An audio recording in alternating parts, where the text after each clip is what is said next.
Welcome to Crest in partnership with Elusive. Producer Dodd here, introducing our Spring 25 episode.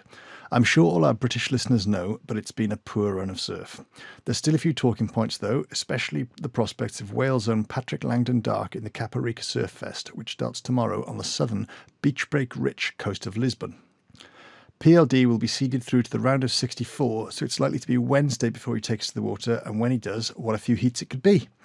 At the time of speaking, he's 8th on the European QS, which, if sustained past the Caparica event, could already be enough for a berth in the Challenger Series later this year. With this in mind, we've got Tom and Logan Nicol together for a chat, and Pat's prospects in Portugal are pretty much top of the bill. We promised to clarify his requirement for you, and guess what? It's complicated. Depending on which existing CT and Challenger surfers need to use their seeds, either 7th or 8th in the Euro rating could be enough. I'm sure PLD will be shutting out the noise and just trying to win some heats to put it beyond doubt anyway, and we'll be rooting for him to do so. Also in this episode, Tom and Logan cover the recently held Wilkinson Sword, a quick check-in on the surf diary discussion, and finally a pretty thorough breakdown of the whys and hows of surfboard fin use. That's a topic we'll revisit again in future, as we know listeners are keen for advice on this one. Anyway, here we go. Tom started by asking Logan about the Wilkinson Sword, held at Fresh West in March, and at which Logan, despite previously saying he would surf for Channel women, represented Channel Coast. Enjoy.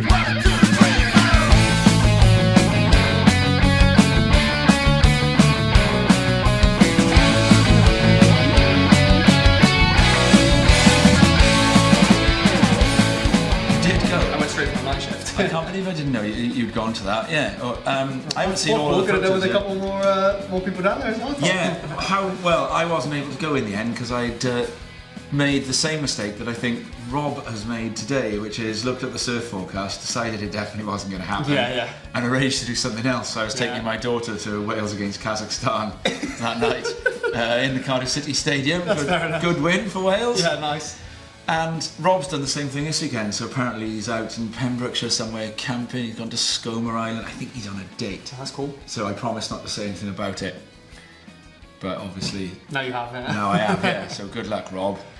And if you're listening, mystery girl, be warned. Good luck. you have been warned. Yeah.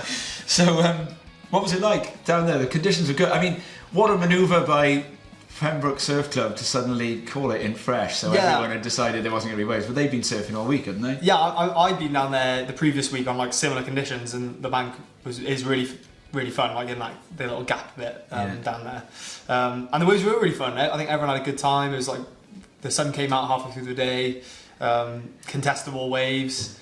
The annoying thing is you're going down for one heat, aren't you? So I think it would be nice if that event was a bit more of like a comp. Tournament format in some way. But then at the same time, they come down this way, don't they, for just one heat? But yeah, it was a brilliant day. Like, it's one of those ones where it's nice to see everyone. And they come down this way for one heat when they're not the reigning champions, which they are again now. Which they are now, yeah. Can you see past Pembrokeshire Surf Club for the next couple of years now? Well, I was down there, like on the sand. It looked like LBR. I thought I had LBR in for the win, and they got last. I think that was lacking like a good representation in the juniors, and I think a couple of the women's categories they missed out on. But I thought they were surfing really well, so it was a bit of a shock to me. But yeah, they might do it. They might do it again. 12,500 points, Pembrokeshire Surf Club. 11,000 Channel Coast, that was you guys, and then 9,250 Welsh Coast. And actually, LBR were quite a way behind 7,500. I didn't realise it was that big of a difference. We were quite close then to Pembrokeshire. I think if we'd filled a couple more categories and had wins in them. Who was in your heat?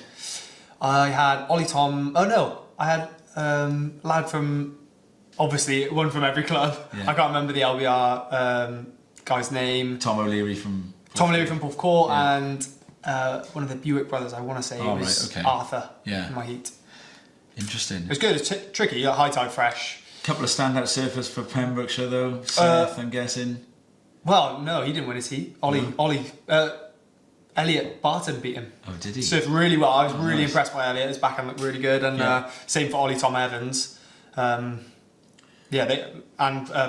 Adam Jenkins. I heard. Ripping, he's surfing really well. So I think it was good to see everyone kind of like debut ready for the Welsh. and I think there'll be some good showings on when it runs. And then there's been, the Welsh is off. Yeah. Now, should be on right now. Yeah, last year we kept on going, right, we're going to record a podcast once the Welsh runs, and then in the end we went, hang on, it's November. Yeah. And we've been saying that since April. So this time round we thought, right, we're going to record a podcast. If the Welsh doesn't run, we're going to record instead of the Welsh. Yeah. So that's why we're here. Right decision, obviously, to call it off because it's completely flat. Yeah, it was the right decision. I think the Instagram said, didn't it? Good weekend for skimming stones. Yeah. And are you here for the May Day dates? I am. Yeah, I was looking at booking to go up to that Scotland wave pool. I wanted to go on that date, but yeah, I've postponed that now to the next bank holiday, which will probably next be the Welsh. But yeah, the Welsh on. But I can't just revolve my life around this contest being postponed. Do you know if Patrick's around for it? I would have thought he'd be back. I don't know. Obviously, with what happens in this next event, that could change things. He might be too big for it then. He might be. Yeah. I wouldn't. He's probably too big for it now, to be honest. More on that shortly. Yeah. But I think he is available. Like from what I can, if I was to stalk his schedule, I wouldn't. I can't see any reason he wouldn't be. And you'd want him to be defended. Yeah, 100%. Yeah, he was here last year, but only for the one day. Cool. Yeah. It's been a pretty crap spring for surf, hasn't it? Since after a good winter. Yeah, I've struggled. Well, I think we've all really struggled. The numbers have dwindled on my my tally. Yeah. But yeah, it's been hard. I don't know if you've got in much. But... Well, yeah, we'll have a quick check-in on that because we made pledges, didn't we, the last time we recorded a podcast? What did you say you were going for? Can you remember? I wanted to surf every day, so 365. 365. And I'm going to have to catch up quite a bit if I want to. Do you know what you are at the moment? Yeah, I've got it in my notes. Have you? I'm not sure my total numbers, but I think March I surfed 9 times. So I know Cindy and I promised the same thing, 183, but Cindy had said she was going to have 20 swapped for another exercise session, and I said that's clever. An indefinite number, so it's just 183 exercise sessions. Yeah. I'm not doing very well. My surfs is about 7 a month so far, so I'm on something like 20 plus. That's me. Okay, wow. So January 29, you got 20 in February, you got 9 in March. It's bad. But you've managed to surf twice in April, so that's out west, I'm taking it. Yeah, I peaks, or... was down the Gower. Yeah. Managed to squeeze 2 in, but yeah, it's been pretty hard. Oh yeah, you're way behind. You're not going to get to 365 though now. You're going to have to start surfing twice a day. Yeah, not with that. I'll have to up my surf, which is doable. It's happened before. Had months where I haven't surfed and then caught up. But I did get to my 10 surfs every single month of the year that I promised I was going to do last year. Did do it, I managed it in December and November. Got pretty stressful. But I realised the reason why I'm never going to try to do that again, because I got to 132 surfs, and my target had been 122. So I beat that by 10, it's good. right? That's really good. Which is fine.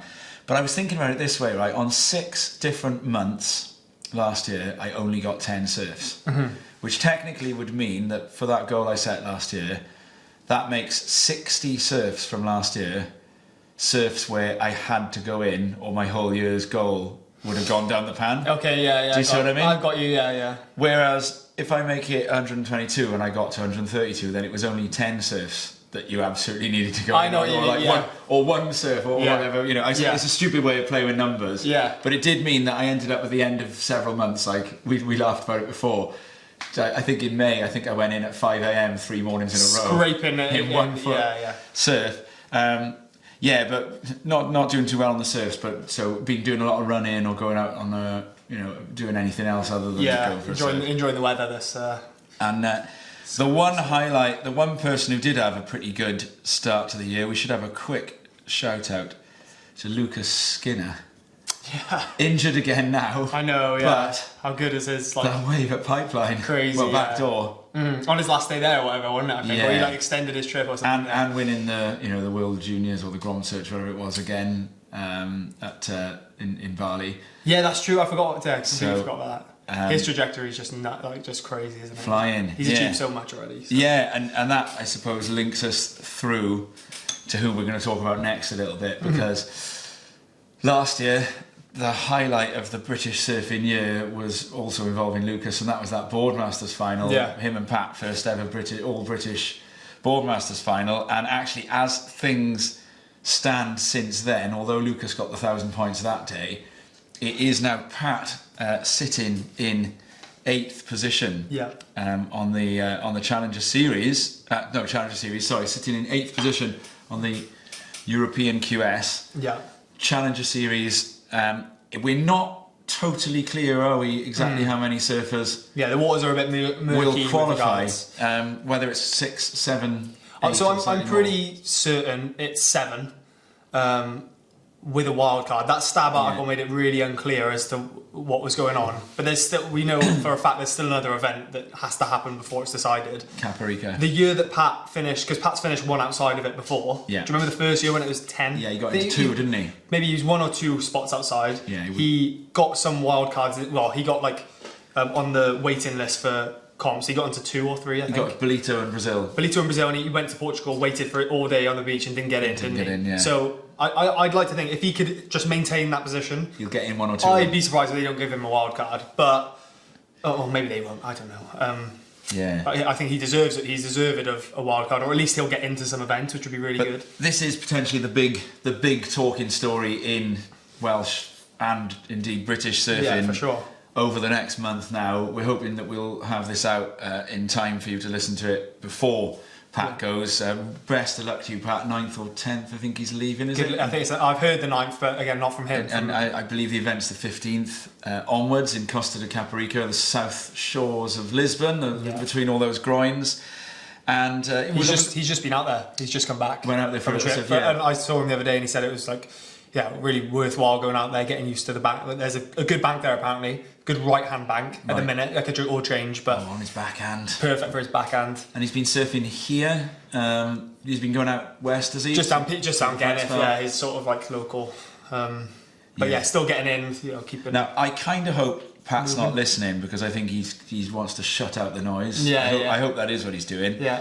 Because he's just got to concentrate on it. In a way, it's quite a nerve-wracking position to be in a way. You're pretty much there, and I suppose it's kind of his to lose in a way. Yeah, for sure. I think he probably feels there's a lot of people with like crossed arms looking at him like, I wonder if here we go. And it's almost so easy for people to go, well, a Welsh person was never going to make it, and I don't blame him for just shutting out the noise. And he's got, just looking ahead of him, so Pat's on 3,050 points. He's got I suppose within sort of spitting distance, Iago Dominguez and Charlie Cuivron. Yeah, because what's that? 100 points is probably like another round or like in a 3,000. It's a round or so. It's a round, later into the event. Yeah. And then you can make 500 points in a round at the very back end of the event. You know, the differences between sort of 5th and 2nd and things like that.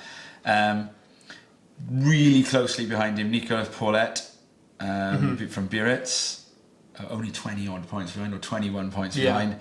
And then there are a couple of other French, Raynon Granville and Luan Nogues, or Nogues, whatever you call him, just behind. He's pretty consistent. And they're good surfers, aren't they? You were saying that you've seen, we've seen Nicolas Paulette surf quite a bit, and you kind of feel like Caparica and him. I just know Portuguese waves are so tricky to surf. Yeah.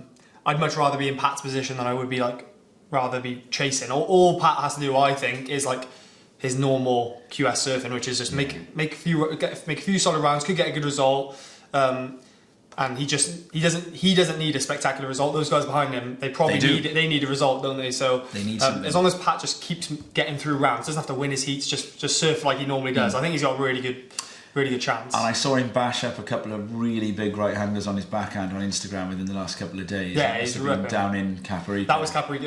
That was the bank they'll be on for the heat. Huge turns. So if you can stick a couple of them in. I'm not sure what this flat spell's doing down there. I don't know if. Oh, the sand moves around. Well, just in terms of like they obviously had swell. There was storms when they were out there. I don't know if the comp's small, does that bank change? I'm not sure, but he's pretty versatile in most waves. Can we talk about his fitness as well? Because obviously he pulled out of the Welsh after the first day with a back injury. Is that now coming back together from what you know? We surfed pretty soon after that. I think that was just a precautionary thing of like, why would I risk hurting myself? I think there was an event straight after it or something like that. Yeah. So from what I hear, he's training loads in the gym. He seems fighting fit, so there shouldn't be anything to stop him in his tracks. Okay. Oh, great. Seems all good. And then just looking at some of the other. I'm talking on his behalf. He might be silently struggling, but he seems fine when I've seen him. The other thing that's really important as well is the surfers that have got throwaways, haven't they?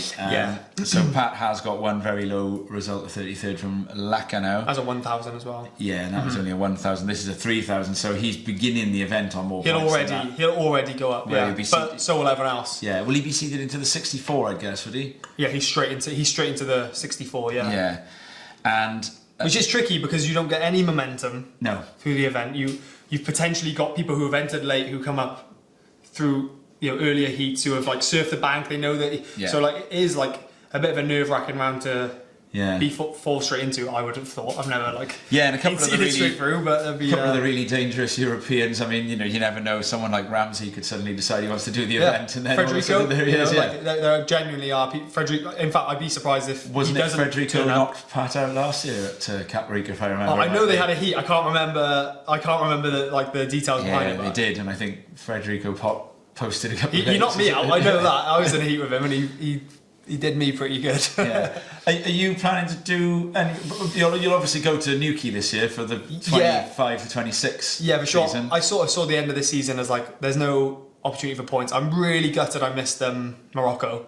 Right. The waves. Did you see the waves? I did. Unbelievable. That final. Have you seen clips of the final? Yeah. They're my two favourite surfers on the QS as it is. Yeah. So I would have loved to be out there, and I think that wave would have suited my surfing. But I saw the rest of the QSs as I'm just lost every round of the other one, so I wasn't that bothered about going out to try and get points and surf usually marginal waves. Unfortunately, Morocco wasn't, but I had other plans. I'd like to start in Boardmasters and maybe do one other. So if Morocco runs again, I'll do Morocco and just choose one to do. Not the French beach breaks in the summer then? No, as much as I love it, I really enjoyed those events. I don't think I'll make it out. They're quite tough, the travel and the finding places to stay. For me, it's the cost, the expense is just... Getting from where you stay to the shoreline without getting ripped off of parking spaces. Yeah. But it's such a good event. If I had more support, I would for sure do them. But in my position now, I'm just happy to do a couple events and hang out with the boys and I'm going to have a quick look at some of the other Europeans then. I noticed as well, I'm assuming Yolanda Hopkins, who we've had on in the past, so they'll get in automatically from the European places Challenger on the series. Challenger Series, right. Okay. I did see a list of this somewhere. I can't remember where I saw it, but I'm certain because she was only one spot from CT qualification, wasn't she? And it hasn't quite. And Kike Federico, he'll qualify automatically from the CT because he was CT. Oh, okay, right. I see. His start of the year was on the CT, so. And it hasn't quite come together for Alice Barton, has it? Or in fact, any of the other British girls. Yeah, I think they haven't had the best time. Alice has had a couple of right events, but not I think it's just those pointy end rounds. They struggle to crack them and get through. Yeah. It seems with the women, there's such a cluster of just girls who excel every single contest. Yeah. The same names are at the top all the time. Whereas with the men, it seems like there's people can break through and can have some. The one name that comes to mind there is Tia Zabrowski. Yeah, crazy, isn't she? That is really something at her age now to be. Well, she's in for the Challenger Series. Yeah. She's already in. Did she get second last year? In Portugal as a wild card. She's unbelievable. That is. Have you seen her surf in the flesh? Yeah. She was in Boardmasters. She won Boardmasters, didn't she?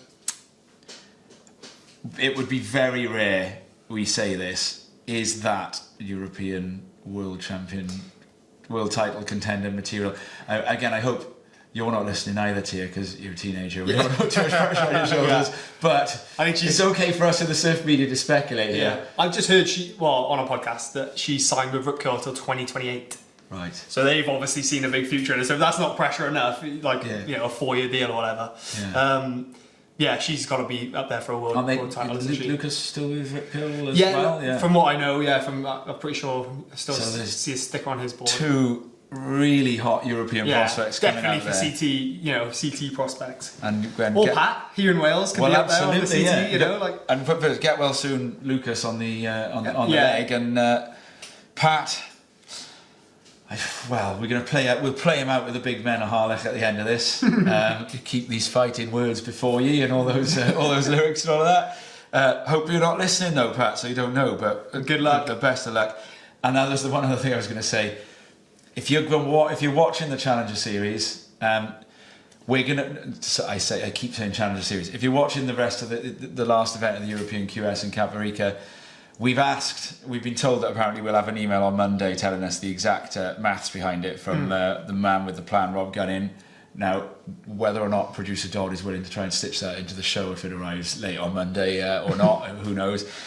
So it might not be with you. But it's worth keeping an eye on when people get eliminated, whether they get eliminated in third or whether they get eliminated in fourth. Yeah, and who's looking good on those early rounds. If you see someone who's ripping, could be worth to look at there. Because like Kyle Odriozola, he's pretty far back. He's got, I think it's like every result is 25th. He's 14th with 2,400 points. He's just got 25th. Yeah. From what I looked at, he's like, well, did he win Boardmasters a couple of years ago? He's so good. So is his brother. So there's people like that could just, they can bunny hop a good few people and they can come from nowhere. He's 600 points behind Pat and was on the Challenger last year. Yeah. And that didn't work out for him there either. No. But I think, again, a huge prospect. Okay, that's fantastic. Well, we're trying our best to encourage. We'll be trying to cover it through Instagram. So the 10 or so people that see Crest's Instagram. Now that Mark Zuckerberg hates our algorithm, we called him out for surfing, pay to play surfing out there in Hawaii. On with his crew or whatever, his stunt crew. But and he didn't like it, so he's blacklisted us. But never mind. And that's fine. Yeah. We'll be promoting it, but it'd be nice to see like Wales getting behind and watching those heats when they come in. Get on the comments and if we get a Welsh surfer on the Challenger Series, there's no question that is it's unbelievable. By far and away the furthest that any Welsh surfer has. Yeah, in modern times. Yeah, for like modern times, recent times. Since there's been a Challenger Series. Since there's been a Challenger Series, it's the only person, and he's like been really close before. He's been in some events, so he's got the talent. He's more than capable. And if I was you, then I would be sitting there watching him and going, I beat that guy. Yeah, I thought it gives me a bit of confidence in my own surfing ability at least. Yeah. And, I used to do that with Tim Bowl when he was on the tour. Every time in the end it became a bit of a joke. Anytime Tim Bowl was in a heat, everyone would go, hey, haven't you surfed against him before? Yeah, I beat him. yeah, but obviously it's because I was years older than him and he didn't get outside. But there we go. Lacking out, 1996. Just a little grog on the inside. Give my age away. There we go. Right, lovely. Well, the one other thing that we've promised we're going to have a chat with, we'll keep it relatively short. So this is a single commute download, so you can drive to work listening to us rather than having to drive to work and back listening to us. Producer Dodd has begged me to ask you about this while you're on, and you might know nothing about this whatsoever, but we promise we're actually going to talk about this in a bit more detail. We do get a lot of listeners asking us about fins. Oh, yeah. This is going to sound like a complete sudden sidestep. This came about because I've literally got 2 new surfboards that I'm about to deck grip up and go and ride, and I'm taking fins out of 2 surfboards, de-waxing them and taking them off to sell them, putting fins into 2 new ones. Yeah. And Dodd was doing the same with a surfboard. And in the summer, Rob borrowed a surfboard off me, and it was my groveler board, and he jumped on it and he said, oh, this has got really stiff fins. And I said, you what? And he said, these fins are... No, he didn't say stiff. He said, they're loose. This is horrible. You need stiff fins. Yeah. I said, stiff fins on a groveler board. He said, no, we need stiff fins. And it just made me realise that I don't know anything at all. You're a lay person when it comes to fins. So, question 1, are you a lay person when it comes to fins? More recently, I've zoned out of like being as much of a geek when it comes to my fins, but I definitely have been down the rabbit holes. My best friend Pat is down the rabbit. He loves fins. He like messes with his fins all the time. Does he? And recently, I've just found a template that works really well for me. And I've kind of got a couple of fins that I like, and I just switch between them depending on how my board feels. So if I get a new board, it feels a bit loose. I've got a fin that I know will like make that board a little bit stiffer and maybe give it a bit more drive. And what are these fins? So I ride FCS. Right. Pat rides Futures, so yeah, I'm Futures. You're Futures as well. So like with FCS, my kind of like Carvier fin is the McFannin. Right. It's like the really famous black and white fin. That is, if I'm going to like pumping waves, so maybe like a northeast trip, I'll put them in my board because you're guaranteed to get a nice bit of hold. They're from like the Carver family, so they are a Carvier fin. My fin at the minute that I love, especially for our waves, Gabriel Bodine has just come up with a fin. Right. And from my knowledge, from my like geeky Instagram zooming in on people's boards, he used to ride Performers. So my theory is that these are just like a big Performer, which is like an all-round. They're not too raked, they're not too upright. They're just like a middle of the run fin. They work really well for around here. Okay. Oh, hang on, here comes producer Dodd. Rake, yeah. Explain. Rake is like, from what I understand, how far back the tip of your fin is. From the point where it enters the board, yeah. So if the tip of the the fin is right above the bottom of the fin, there's not much rake, it's quite an upright fin. If the tip of that fin is further back, I'm using all my hand movements, I understand, no one can see my hands. I'm trying to describe it as best I can. If there's like a bigger arc and the tip of the fin is further back from the base of the fin, there's more rake in the fin. And a rakier fin will give you, it's sort of more surface area of the fin, I would imagine. In the water. Yeah. So you're pushing off a bigger surface, which from my understanding makes, can draw your turns out a little bit more. And drag. A lot of drive, more surface areas, more drive for sure. But that would also be drag. And drag, yeah. Because drag's not always bad, right? No, not at all. If you're using your fins, if you're pushing off your fins, so generating speed, where you're using your equipment for your speed, a bigger fin is better, in my opinion. So my grovelers, I use big fins. Those Gabriel Medina fins I just mentioned, you can get an extra large size in them. So they're great for small waves. And then bigger waves, from what I understand, the outline of your board plays a bigger role. So like you've got a pintail in your bigger wave board. Yeah. So people will put medium fins, smaller fins in their big wave boards, and sometimes more upright fins, because the template of the board is doing more, and those bigger fins can stiffen up your big wave board, which is counterintuitive because you think you'd want bigger fins for a bit more hold, which is true up to a point, and I find that like I'll put my bigger fins in my boards if I'm going into bigger waves, but that's because the outline I'm trying to ride my normal short board that I ride in Rest Bay in waves of consequence. Yeah. So I add the fins to those boards to make that board feel. Which also, if we sidestep for a second, riding if we don't ride waves of consequence that often, it is a better idea to try and step up in our boards that we would use here. Yeah, just get a different set of fins. It's a much cheaper option it honestly is. I remember back in the day having these guns, when people believed in guns. Yeah. And they'd go into Indonesia, and you're going in the gnarliest surf you've ever seen. And you've never surfed a board before. On a board you've ridden 3 times. Yeah. Which is stupid. It's you would never do that anywhere. Rhino used to go in Rest Bay on his 6'9" just to feel it out. Before he went to Indonesia or something. I never actually did that. So in the end, for years, and then now I would come across heavy waves in Indo, and I would go in on my round pin.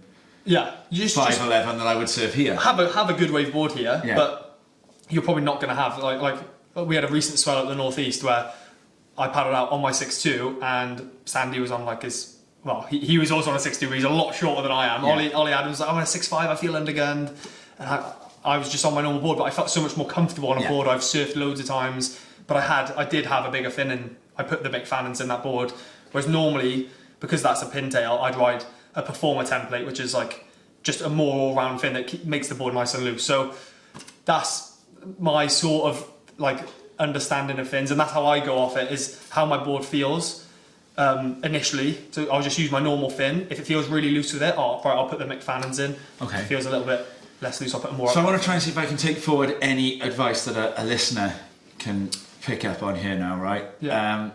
Are you saying that because at the moment what I've got 2 different fins and 2 main boards, right? Yeah. And I never would I mix them. So I got a pair of Asher Pacey fins in my good wave board, and I've got a pair of John Johns in my bad wave board. And the John Johns are the ones that Rob criticized. Oh no, it's the other way around. Sorry, the Asher Pacey's in my groveler. Yeah. These are the ones Rob picked on and said, the John Johns are known as quite stiff fin, aren't they? They're like real stiff. So and maybe I should be changing them around. I should be putting the stiff ones in the groveler.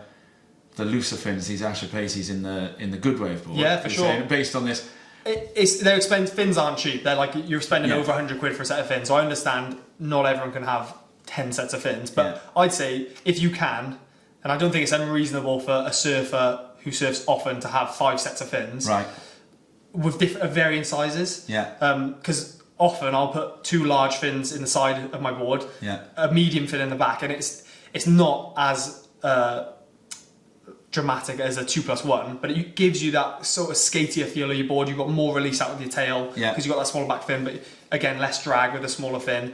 So I do think having like a quiver of fins, because they last you way longer than a board do. But what you're saying is it's cheaper than a quiver surfboard. Cheaper than having a quiver of surfboard. What you're saying is with any given surfboard now, you're suggesting that a surfer should think about the waves and then think about what fins they're going to put in. Yeah. And change when you see the waves change, you change the fins. There's a lot of surfers.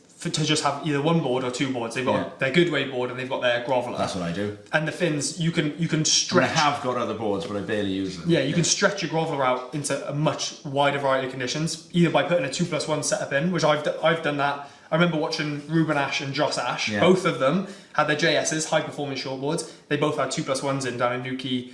I think it was when the night surf was on or something. Right. And they both rode it in heats with 2+1s in a shortboard, and you'd never know, but the feel that they're getting under their feet is much more conducive for small grovelly waves. So you do that in very small surf, would you? Small surf or it's just experimenting, really. Yeah. But I do remember Pat telling me a story. He was in Portugal. They were getting coaching from Richard Dogmarsh. Yeah. And Pat loves experimenting. So he had 2 large John Johns in, and he had a medium in the back. Richard Dogmarsh went up to him and went, "Mate, what are you doing?" He said, "These companies spend thousands on R&D and you're f***ing it up."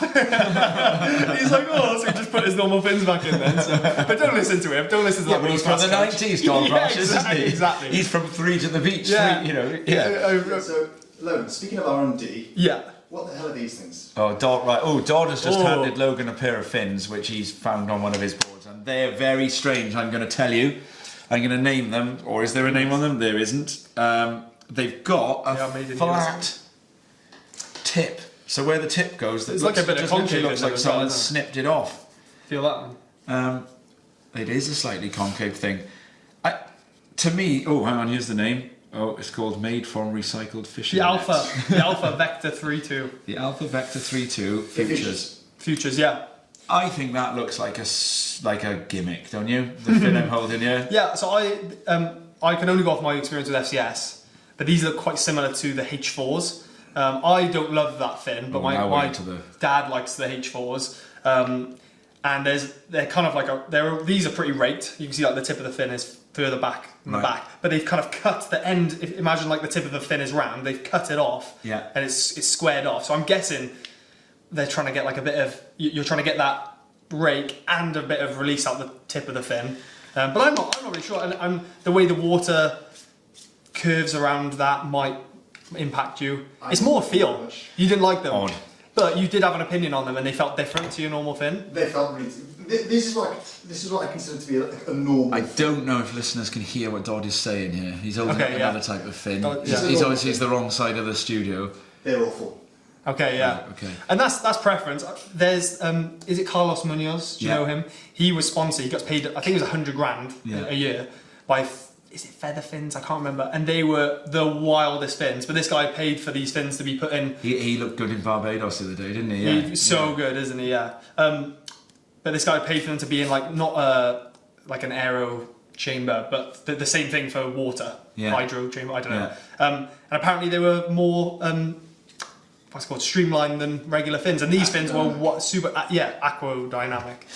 But yeah, there's so much to be said for fins. The best thing is get a normal set of fins and just branch out from that and see which kind of way, whether you like a kind of carvier feel. If you're a bigger guy like myself, I'm heavier, I do prefer a bit of a bigger fin that just reacts a bit better to my weight. Yeah. Whereas slighter surfers might prefer a little bit more of an upright fin. So just experimenting. So this is I want to try and get, like I said at the beginning, something for a listener as a piece of advice then, right? So we're saying, don't play the fin to the surfboard, like. As in, don't have a surfboard that's got one set of fins. Play it to the conditions. Play it to the conditions. So you've got your surfboard, and then you treat your surfboards across a wider range of conditions. Mm-hmm. Then you look at different conditions, play around with the fins. Yep. Now, would the simplest way, if you can't be bothered to get around learning what rake is and whatever else it all is, would it just be, before you put a pair of fins on, read the blurb from the website? Yeah, read the blurb. And so also, you just go on Futures or FCS, read what it says this fin's going to do, like you would before you buy a bottle of wine or a pot of coffee or something. Yeah.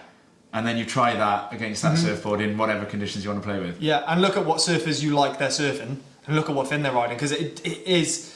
You watch someone on a twin fin, and it's the fins. It's a twin fin. That's the whole board is around what fins are in the board. Yeah. Because those fins make such a big difference. So what the surfers are riding, if they're riding a fin you like Mick Fannin, his fin is conducive to carving surfing and flowy surfing, and that is what you end up kind of. That's what you want to do. So that's worth do you think that to be said as well.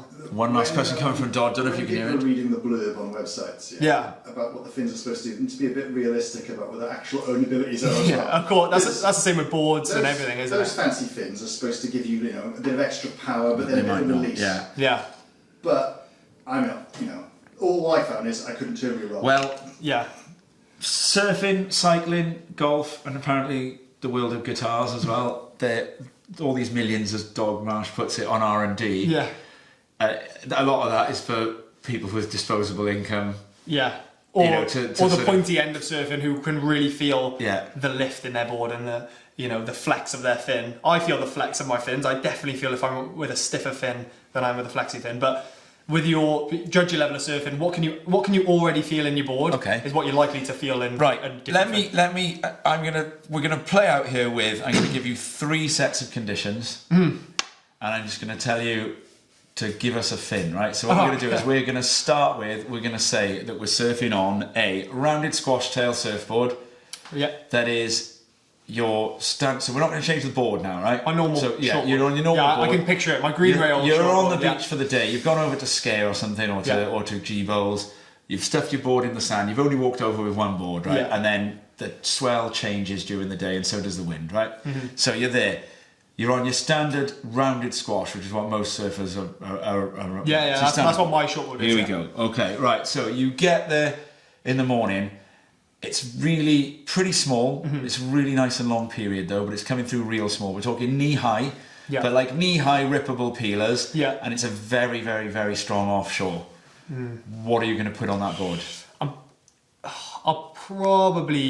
would probably just put the Medinas in because I know the fin. I know I can get enough drive out of them. So the Medinas are stiff and big.